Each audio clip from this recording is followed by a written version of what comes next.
Welcome back to the Charismatic Voice, where I am tempted every day to pre-listen to the songs that you suggest, but I resist. Today's song, My Soul's Demise, was chosen by our patrons. Thank you, patrons. And I chose the band Blackbriar because I think that their spooky fantasy vibe is perfect for the season. Plus, I think that Blackbriar deserves way more attention. So let's get to it.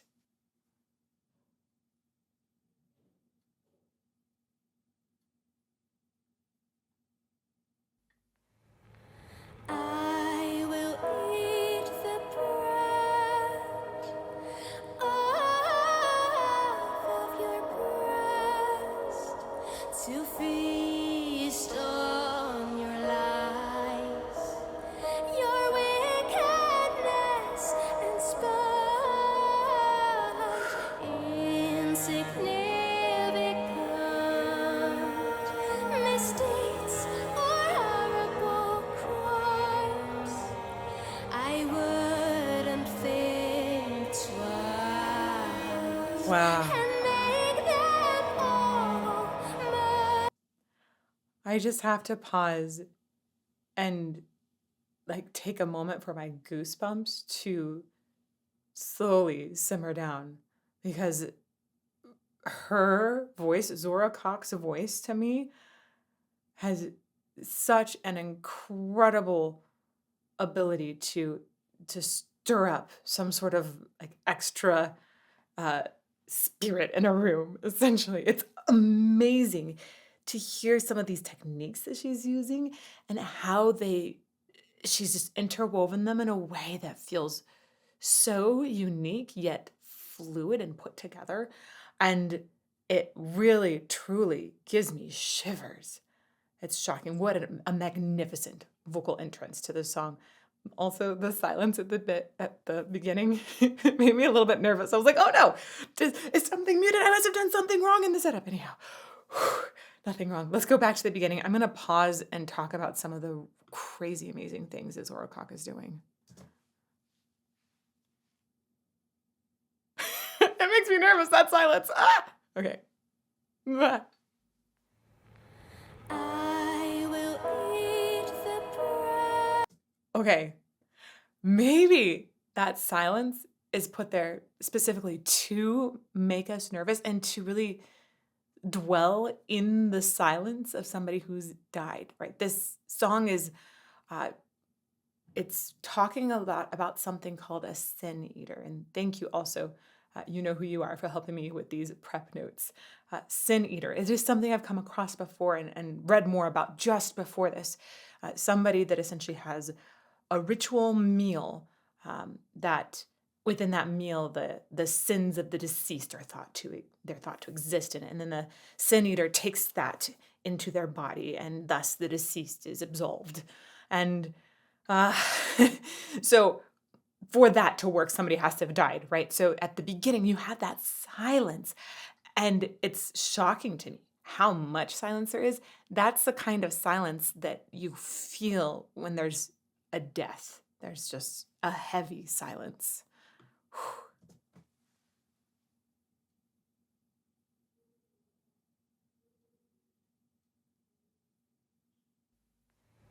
I will eat the bread off of your breast. There's the bread that's put on the deceased as well that the sin eater, I'm guessing, is about to eat. This technique that she's using, it's essentially a glottal re-attack. You can get this sense of what this feels like in your throat really easily. If you try to pressure, uh, you're essentially create pressure in your throat right before letting out a sound like uh, uh, uh, that kind of sound of essentially like there's an urgency to it because the air is escaping. There's a little bit of pressure to it. Each time that the glottis is opening to create that sound out, there's been pressure that's been released. She essentially, when she's doing this sort of re-attack, it's very similar to a stylization that we'll see in a lot of Middle Eastern music, coming from a lot of different folk cultures out there. It's pretty incredible. And there's this reattack of notes. So they actually close extra, the wacka wacka wacka that's happening, it closes extra to create a little extra pressure buildup and then bursts as the sound is being emitted forth again. Super, super cool to me to hear how she brings that into play. And I think it really goes with this idea also of the ritualistic eating, because it feels like a kind of style to me. Yes, it can be used in contemporary music tons, but I associate it with some really ancient traditions as well. I will eat the bread. Right there, there's that reattack. To feast on your lies, your wickedness and spite. And there she used it one more time. One of the other things that is really great in this entrance is that we immediately get the sense of Zora's voice. She has, I would describe her in classical terms as definitely being a soprano. She has lightness in the tone, and there's almost a certain innocence that's naturally in her voice. Yet she has really, really clear focus. A little bit, I think, kind of like Amy Lee in her sound. But Zora's voice is actually lighter and a little bit higher naturally. And she goes down at one point in this entrance. She goes down in pitch, and she maintains that same pocket, she's lining her voice up in the same way, even though she's gone down considerably lower in pitch. I'll show you where that is.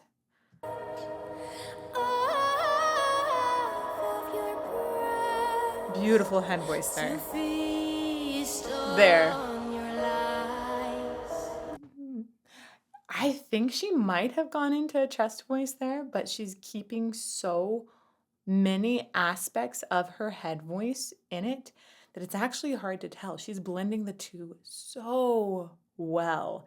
So I get this really complete picture of Zora's voice that has strength in the focus, yet fragility in that there's an airiness in the lightness of it, and then this sort of exotic edge with the technique. It's brilliant introduction to her voice right at the beginning. Your wickedness and spite, insignificant. I love the leaning in the line there. Mistakes or horrible crimes, I wouldn't think twice. Oh, I didn't notice that the first time, the way she gives like a little extra slide in the twice. She's doing a lot of things where she's leaning into the sound and giving us a little extra, it feels like a sinking into the music. That's delightful. Wouldn't think twice. That's so cool. Make them all mine. Your Awesome. I was specifically watching for that moment because I was told by a patron to watch for this guitar pick exchange. There we go. That's essentially symbolizing the shift of different band members, and that's so cool that they've woven that into this music video. I love it. Make them all mine. Your So cool. death will be my soul's demise. I'll carry your sins, but who will carry mine? Who will carry mine? Who will carry mine? I'm gonna go back there. This is so magical. So crazy magical. I love this section. As we got into it, we got a lot more layers of her voice. I think we might have been getting some doubles, but also just the entire soundscape started filling with like subtle vocal layers, little echoes, almost like ghostly bits of soul that were left over. Your death will be my soul's demise. I'll carry your sins, but who will carry mine? Who will carry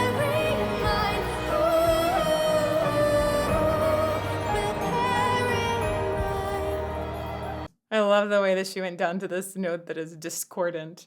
There's a lot of tension because she didn't resolve it. Instead, we got this like very minor note that makes us want to keep going at this moment. I paused it, and you all of you are probably listening and thinking, no, it needs to continue. It should continue.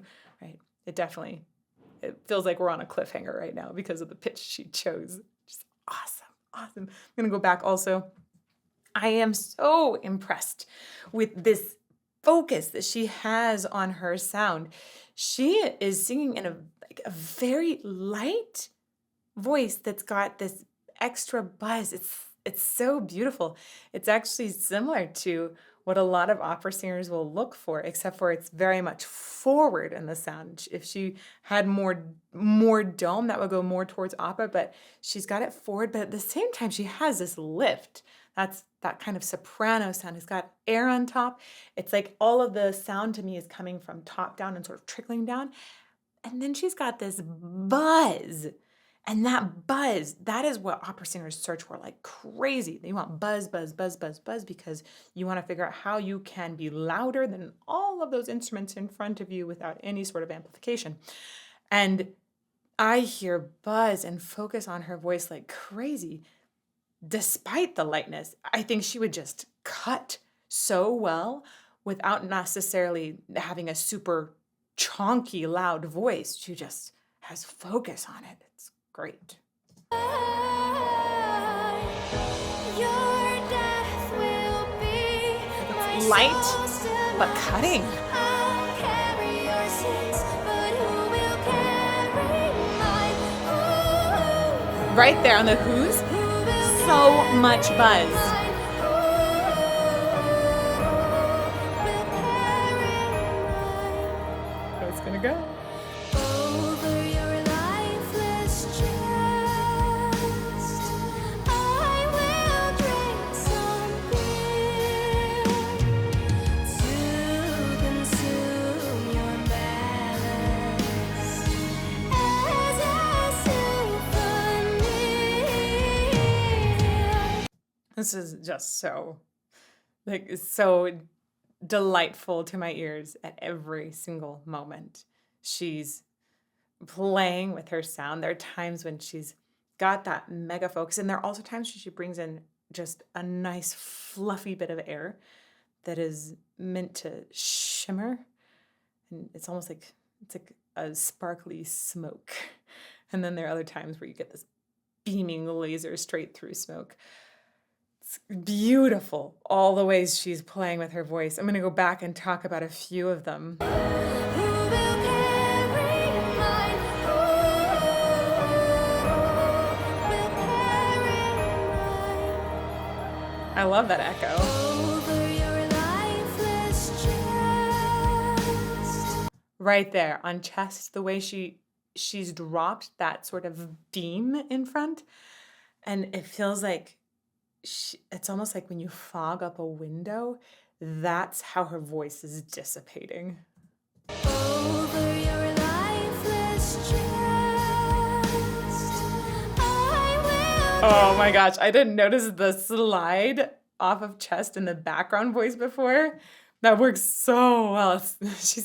She really is able to create a spell with different layers of her voice in here.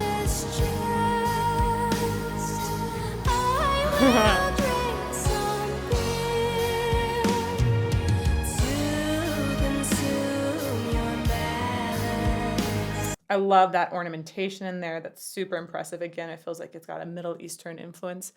It actually reminds me of another singer, Noah, who does some sort of similar ornamentation in her music too. I want to hear those two get together because they have fundamentally like very different weights in their voices, yet the way that they're playing, I think it would be really interesting to see how they would weave.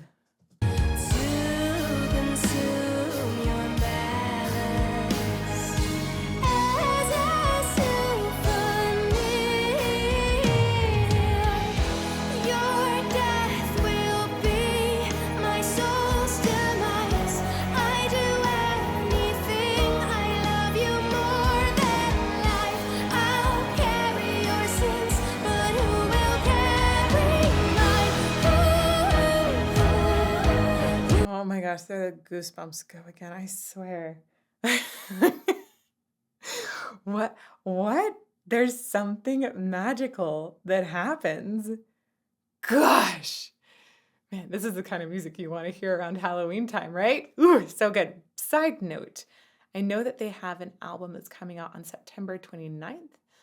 This might release just after that on the Charismatic Voice. I'm not sure when we'll get the actual release date set, but whether or not it's just before, just after, just know, album September 29th. I'm really looking forward to hearing that. I think it's like perfect timing because this is the season for this kind of music. And then I'm just going to keep playing it for a long time afterwards because I dig it.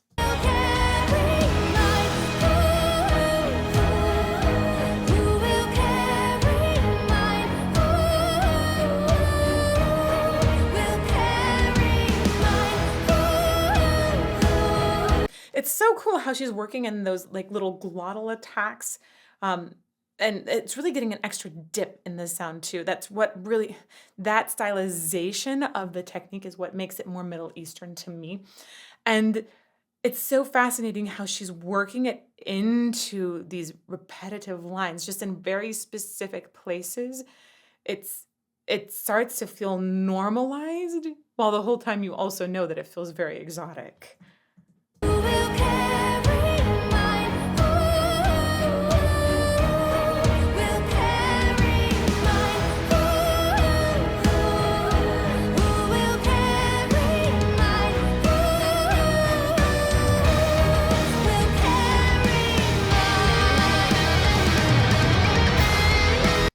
Hmm.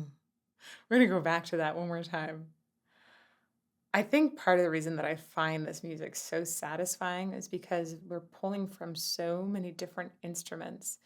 I love the different kinds of textures that we get when we're combining harder music, like hard rock or metal, and then we take orchestra and put it in there. I love it when you combine a voice as light as hers with that really deliberate focus, or maybe also combine it with an exotic stylization and then add lots of layers too, and it swirls. There's so many fantastic combinations. I'm gonna go back even, let's go back even more here. I was really listening to how they used different instruments to build this sound. Was loving some of the percussion and the strings, especially. Gosh, I'm a sucker for strings in a buildup.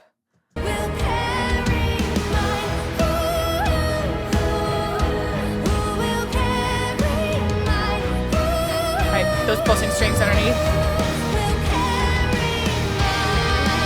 And then we get a takeover. So this combination of the orchestra has a sort of a more subtle entrance, and it gets your blood pumping sometimes without you really knowing what's happening.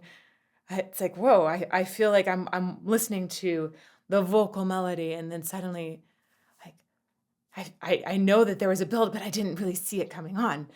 And the percussion underneath, I like the way that we had some bigger percussion instruments that were being used. It felt like it had a little more epicness to it. And then, of course, you have that takeover into, I think we had an electric guitar at that point. I think at some point, when you're going to move into metal instruments, those are the ones that really let the orchestral sound crash over even further.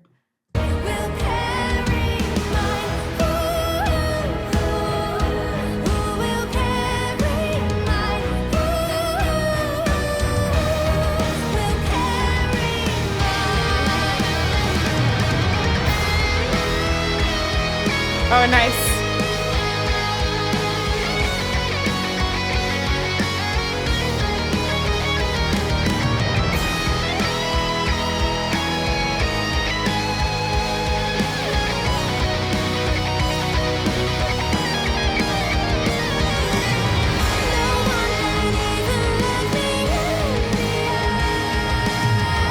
Nice. Oh gosh. I swear. Goosebumps again, man. Just constant set of them. Oh, good job. Uh, I like the way that they took the melody that she's been playing with a whole bunch and then took that into the instruments and expanded it even further. We even got, it sounded like a counter melody at one point from some orchestral strings while our lead instrument was going off in a different direction. Super, it's got a nice woven sound. There's that. So then it starts to expand already.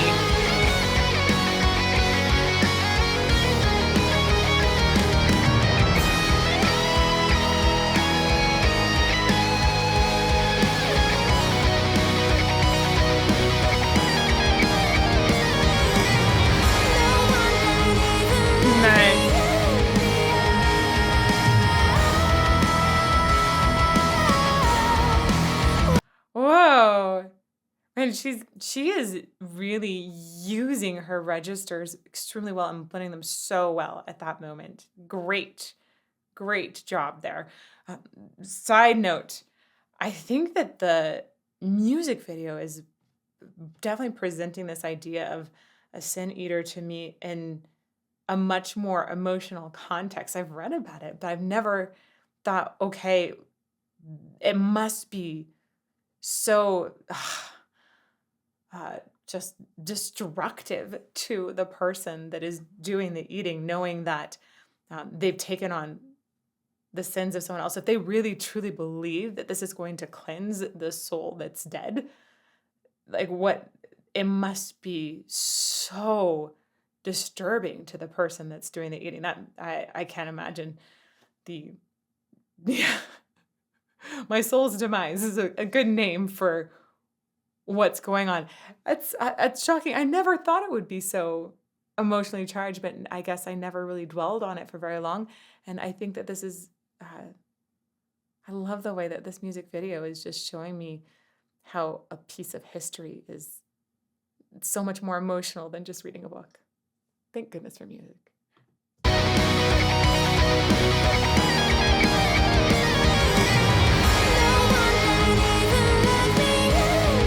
That's such a cool bridge. Nice. Ooh, really good breath control there too. Keeps going.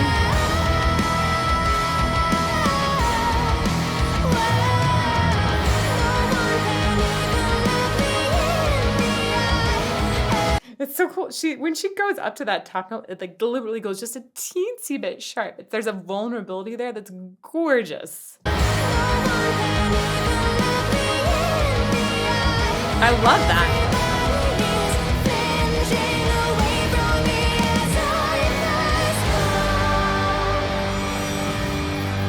Whoa. What a freaking fantastic transition. I was already drawn right before the transition to the choral essence of her voice. It was starting to fill out more and more, and it's like they knew that that's where my attention would be drawn because they went into this section then. Oh.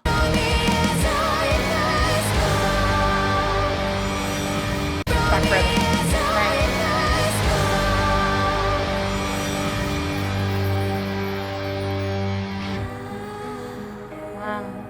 And the chimes in there, it's almost, it sounds like chimes somewhat, but it also almost sounds like broken glass just tinkling on the floor. One more time, the shift in the harmony is enormous, and the way it pauses all of the music, it makes you feel like it feels like there was a very specific plot idea behind this moment, and I'm not sure what it was.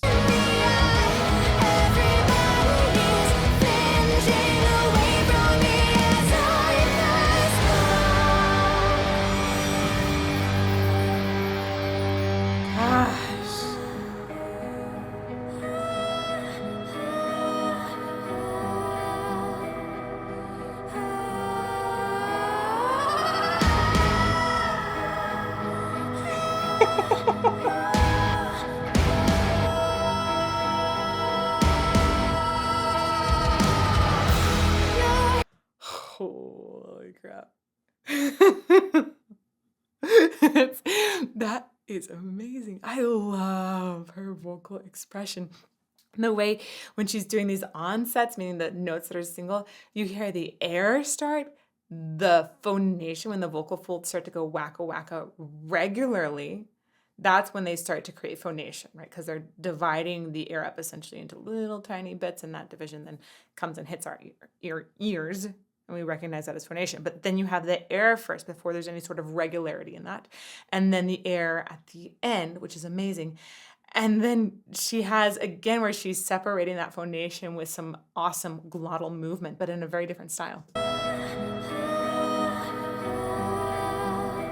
So those are the airy onsets I was just talking about. It's daring. And then those are little like, they're re-attacks, but in a totally different way from what she was doing before.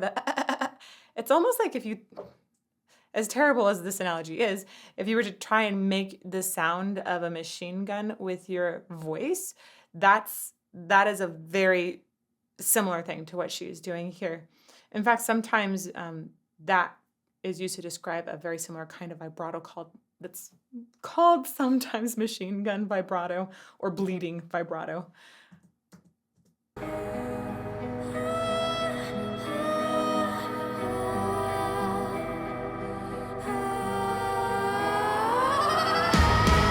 I love how she puts it in a slide though.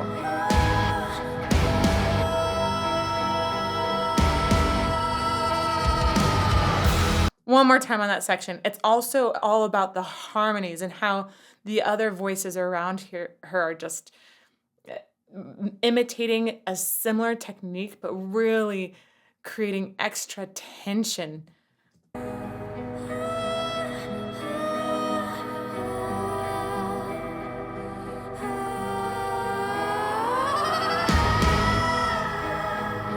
I love the top fall over.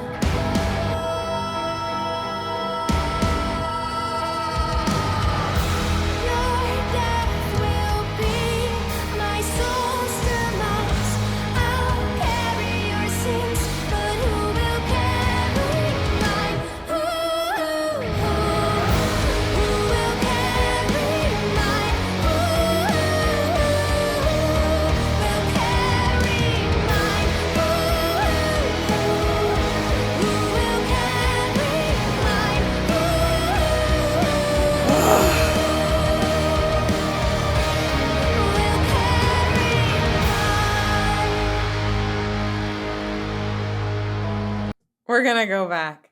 I needed to let that play out because you could feel this entire well of emotion just coming to see it through to the end, and I didn't want to stop that flow.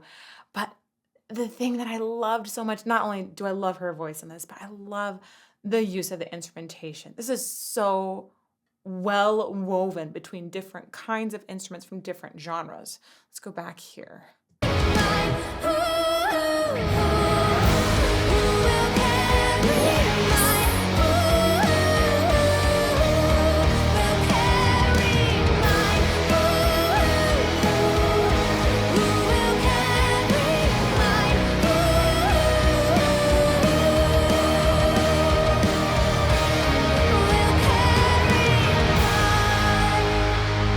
Oh my gosh. It's so satisfying.